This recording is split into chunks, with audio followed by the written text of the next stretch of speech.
今天我们来做核桃包。首先是放1勺酵母，放点温水，搅拌，然后并放备用，直到有泡泡冒出来，就是发酵成功了。我们来等发酵的同时烤干核桃，先把它平铺在托盘那里，设置250度烤10分钟。好了，现在核桃烤好了，我们把它取出来放一边备用。放凉的核桃，我们把它装到一个袋子里面去，然后用擀面杖把它碾压。也有一种是很细的核桃碎，但是我还是喜欢这种大一点的啦，然后就把它碾碎，这样的话口感比那个细细的好很多，有点颗粒。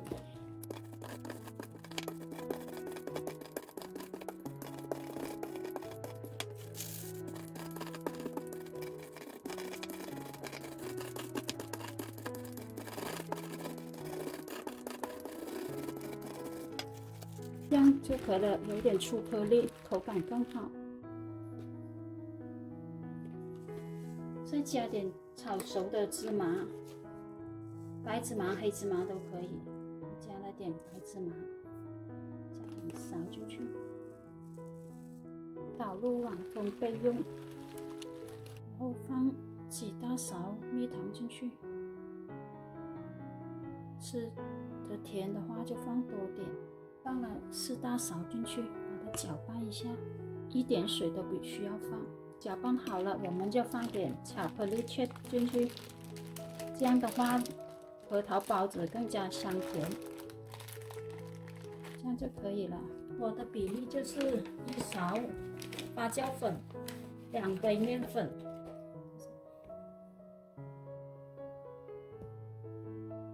然后放1/4全麦粉，混合起来。像这样冒出很多泡泡，就是说发酵成功了。我们就开始倒面粉，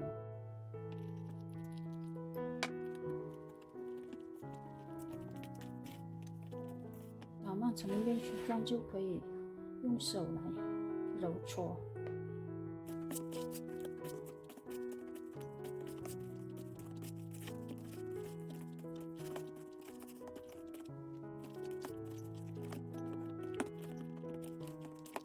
像这样就用保鲜膜盖住，发酵进2倍。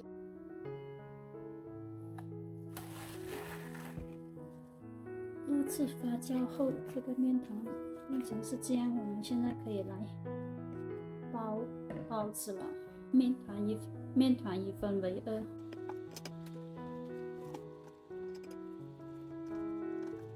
2，2杯面粉可以做14个包子，正好2笼。这样擀成中间厚，旁边薄的，我们就可以包了。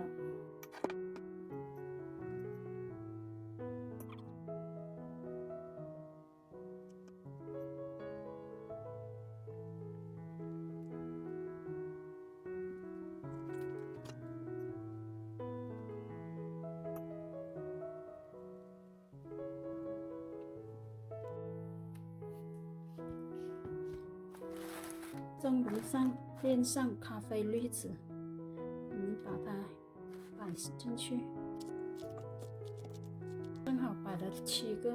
做好了2屉包子，给它醒15分钟，蒸10分钟，停火，5分钟后再揭盖，